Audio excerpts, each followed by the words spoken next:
Welcome back to my channel. ಇವತ್ತಿನ ವಿಡಿಯೋದಲ್ಲಿ ನಾನು ಚಿಕನ್ ಟಿಕ್ಕಾ ರೆಸಿಪಿ ತೋರಿಸ್ಕೊಡ್ತಾ ಇದ್ದೀನಿ. ಬನ್ನಿ ನೋಡೋಣ ಯಾವ ರೀತಿ ಮಾಡೋದು ಅಂತ. ಅದಕ್ಕೂ ಮುಂಚೆ ನನ್ನ ಚಾನಲ್ಗೆ ಹೊಸ ವ್ಯೂವರ್ಸ್ ಆಗಿದ್ರೆ ಚಾನಲ್ನ ಸಬ್ಸ್ಕ್ರೈಬ್ ಮಾಡ್ಕೊಳ್ಳಿ. ಹಾಗೆ ಈ ವಿಡಿಯೋ ಇಷ್ಟ ಆದರೆ ಲೈಕ್ ಮಾಡೋದನ್ನು ಮರಿಬೇಡಿ. ಈ ವಿಡಿಯೋ ನಾನು ಒಬ್ಬರು ಸಬ್ಸ್ಕ್ರೈಬರ್ ಕೇಳಿದರು, ಮುಜೀಬ್ ಚಪ್ಪಿ ಅಂತ ಅವರ ID. ಅವರು ಚಿಕನ್ ಟಿಕ್ಕಾ ರೆಸಿಪಿ ತೋರಿಸ್ಕೊಡಿ ಅಂತ ನನಗೆ ಕಮೆಂಟ್ ಮಾಡಿದರು. ಸೊ ಹಾಗಾಗಿ ಅವರಿಗೆ ಈ ವಿಡಿಯೋ ಅಂತ ಹೇಳ್ಬೋದು. ನೋಡೋಣ ಬನ್ನಿ, ತುಂಬ ಸುಲಭವಾಗಿ ಮಾಡ್ಕೋಬೋದು. ಮನೆಯಲ್ಲಿ ಇರೋವಂಥ ಇಂಗ್ರೀಡಿಯೆಂಟ್ಸಿಂದಲೇ ನಾವು ಅದೇ ಟೇಸ್ಟ್ ಅದೇ ಫ್ಲೇವರಲ್ಲಿ ನಾವು ಸುಲಭವಾಗಿ ನಾವು ಮನೆಯಲ್ಲೇ ಮಾಡ್ಕೋಬೋದು. ಬನ್ನಿ ನೋಡೋಣ ವಿಡಿಯೋನ.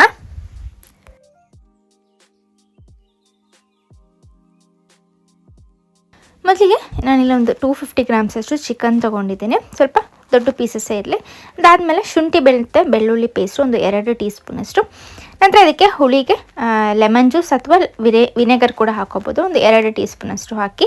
ಅದಾದಮೇಲೆ ಟೇಸ್ಟಿಗೆ ಎಷ್ಟು ಬೇಕಷ್ಟು ಉಪ್ಪನ್ನು ಹಾಕಿ ಇದನ್ನು ನೀವು ಮಿಕ್ಸ್ ಮಾಡಿ ಒಂದು 15 ನಿಮಿಷ ಆದರೂ ನೀವು ಇದನ್ನು ಮ್ಯಾರಿನೇಟ್ ಮಾಡೋದಕ್ಕೆ ಬಿಡಬೇಕು. ಆವಾಗ ಒಳ್ಳೆ ಫ್ಲೇವರ್ ಕೊಡುತ್ತೆ. ಸೊ ಚಿಕನ್ ಆಲ್ರೆಡಿ ನೀವು ಮ್ಯಾರಿನೇಟ್ ಮಾಡಿ ಇಟ್ಕೊಂಡ್ರೆ ಒಳ್ಳೆ ಫ್ಲೇವರ್ ಕೂಡ ಕೊಡುತ್ತೆ. ಸೊ ಇದನ್ನು ಈ ರೀತಿ ಮಿಕ್ಸ್ ಮಾಡಿಟ್ಟು ನೆಕ್ಸ್ಟ್ ನಾವೊಂದು ಮಿಕ್ಸ್ ರೆಡಿ ಮಾಡ್ಕೊಳ್ಳೋಣ. ಅದಕ್ಕೆ ಒಂದು 1/4 ಕಪ್ ಆಗೋಷ್ಟು ಮೊಸರು ಹಾಕ್ಕೊಳ್ಳಿ. ಅದಕ್ಕೆ 1 ಟೀ ಸ್ಪೂನ್ ಅಚ್ಕಾರದ ಪುಡಿ, ಹಾಗೇನೊಂದು ಅರ್ಧ ಟೀ ಸ್ಪೂನಷ್ಟು ಟರ್ಮರಿಕ್ ಪೌಡರ್, ಹಾಗೆಯೇ ಧನಿಯಾ ಪುಡಿ ಒಂದು 1/2 ಟೀ ಸ್ಪೂನಷ್ಟು, ಮತ್ತು ಗರಂ ಮಸಾಲ. ಇಷ್ಟು ನೀವು ಮಸಾಲೆಗಳನ್ನ ಹಾಕಿ ನೀವು ಮಿಕ್ಸ್ ಮಾಡಿಡಿ. ಆಲ್ರೆಡಿ ನಾವು ಸಾಲ್ಟನ್ನು ಹಾಕಿದ್ದೀವಿ, ಸೊ ಹಾಗಾಗಿ ನಾನು ಇದಕ್ಕೆ ಹಾಕ್ಕೊಳ್ತಾ ಇಲ್ಲ. ಸೊ ಈ ಮಿಕ್ಸ್ ನಮಗೆ ಮೇನ್ ಇಂಪಾರ್ಟೆಂಟ್, ಇದೇ ಒಂದು ಫ್ಲೇವರ್ ಕೊಡುತ್ತೆ. ಸೊ ಇದನ್ನು ಈ ರೀತಿ ಮಿಕ್ಸ್ ಮಾಡ್ಕೊಂಡಿಡಿ. ನೆಕ್ಸ್ಟ್ ನಾವು ಆಲ್ರೆಡಿ ಮ್ಯಾರಿನೇಟ್ ಮಾಡಿ ಇಟ್ಕೊಂಡಿದ್ವಲ್ಲ ಚಿಕನ್ನ ಇದಕ್ಕೆ ಸೇರಿಸಿ ನಾವು ಮಿಕ್ಸ್ ಮಾಡ್ಕೊಳ್ಳೋಣ. ಸೊ ಇದನ್ನು ಮಿಕ್ಸ್ ಮಾಡಿ ನೀವೊಂದು 1 ರಿಂದ 1.5 ಗಂಟೆ ಆದರೂ ನೀವು ಮ್ಯಾರಿನೇಟ್ ಮಾಡೋದಕ್ಕೆ ಬಿಡಬೇಕು. ಆವಾಗ ಅದು ಫ್ಲೇವರ್ ಚೆನ್ನಾಗಿ ಎಳ್ಕೊಳ್ಳುತ್ತೆ ಚಿಕನ್ ಎಲ್ಲ. ಅದಾದಮೇಲೆ ಸ್ವಲ್ಪ ಫುಡ್ ಕಲರ್, ಇದು ಆಪ್ಷನಲ್ಲು, ನಾನು ವೀಡಿಯೋಗೆ ಚೆನ್ನಾಗಿ ಕಾಣಲಿ ಅಂತ ಹಾಕಿದ್ದೀನಿ ಅಷ್ಟೇ. ಸೊ ನೀವು ಸ್ಕಿಪ್ ಮಾಡ್ಕೋಬೋದು. ಸೊ ಇದನ್ನು ಮಿಕ್ಸ್ ಮಾಡಿ ಮ್ಯಾರಿನೇಟ್ ಮಾಡೋದಕ್ಕೆ ಬಿಡೋಣ. ನೆಕ್ಸ್ಟ್ ಇದಕ್ಕೆ ಮೇಯ್ನ್ ಇಂಪಾರ್ಟೆಂಟ್ ಒಂದು ಕೆಂಡದ ಸ್ಮೆಲ್ ಬರಬೇಕೊಂದು. ಸೊ ಹಾಗಾಗಿ ಈ ರೀತಿ ಒಂದು ಬೌಲಲ್ಲಿ ಈ ರೀತಿ ಒಂದು ಚಾರ್ಕೋಲ್ ಪೀಸಸ್ನ ಹಾಕಿ ಸ್ವಲ್ಪ ಒಂದು 2 ಟೀ ಸ್ಪೂನ್ ಆಯಿಲ್ ಹಾಕಿದ್ದನ್ನು ಮುಚ್ಚಿಬಿಟ್ಟು ಇಡಿ. ಸೊ ಈ ರೀತಿ ನೀವು ಒಂದು ಅರ್ಧ ಗಂಟೆ ಚಾರ್ಕೋಲ್ನ ಮುಚ್ಚಿಬಿಟ್ಟು ಇಡಬೇಕು. ಅದಾದಮೇಲೆ ತೆಗೀರಿ. ನೆಕ್ಸ್ಟು ನಾವು ಇದನ್ನು ಫ್ರೈ ಮಾಡ್ಕೊಳ್ಳೋಣ. ಇದನ್ನು ನಾವು ಶಾಲೋ ಫ್ರೈ ಮಾಡ್ಕೊಳ್ಳೋದು. ಸೊ ಹಾಗಾಗಿ ಡೀಪ್ ಫ್ರೈ ಮಾಡೋದಿಲ್ಲ.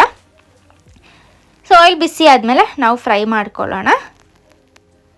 ಸೊ ಹೈ ಫ್ಲೇಮಲ್ಲಿ ಇಟ್ಟು ಫ್ರೈ ಮಾಡ್ಕೊಳ್ಳಿ. ಅದಾದಮೇಲೆ ಮೀಡಿಯಮ್ ಫ್ಲೇಮಿಗೆ ಹಾಕ್ಕೊಳ್ಳಿ.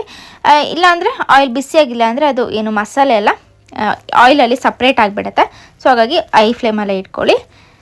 ಸೊ ಈ ರೀತಿ 2 ಕಡೆ ಫ್ರೈ ಮಾಡ್ಕೋಬೇಕಾಗತ್ತೆ. ನೆಕ್ಸ್ಟ್ ನೀವು ಮೇಲೆ ಸ್ವಲ್ಪ ಆಯಿಲಲ್ಲಿ ಈ ರೀತಿ ಬ್ರಷ್ ಮಾಡ್ಕೊಳ್ಳಿ. ಆ ಕಲರ್ ಏನಿದೆ ನಾವು ಕೆಂಡದಲ್ಲಿ ಸುಟ್ಟಿರೋವಂಥ ಒಂದು ಎಫೆಕ್ಟ್ ಬರುತ್ತೆ ಈ ರೀತಿ ಮಾಡೋದ್ರಿಂದ.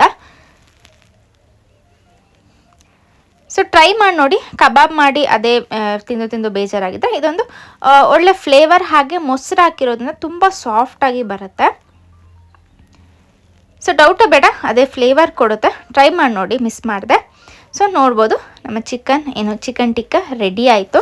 ನೀವು ಬೇಕಾದರೆ ಇದನ್ನು ಸ್ಟಿಕ್ಕಿಗೆ ಹಾಕಿ ಕೂಡ ನೀವು ಫ್ರೈ ಮಾಡ್ಕೋಬೋದು, ಅಥವಾ ಇದೇ ರೀತಿ ಕೂಡ ಫ್ರೈ ಮಾಡ್ಕೋಬೋದು. ಸೊ ಫೈನಲಿ ನಾನು ಗಾರ್ನಿಷ್ ಮಾಡ್ಕೊಳ್ತಿದ್ದೀನಿ. ಸೊ ನೋಡ್ಬೋದು ತುಂಬ ಚೆನ್ನಾಗಿ ಕಾಣಿಸ್ತಾ ಇದೆ, ಹಾಗೆ ಟೇಸ್ಟ್ ಕೂಡ ತುಂಬ ಚೆನ್ನಾಗಿರುತ್ತೆ.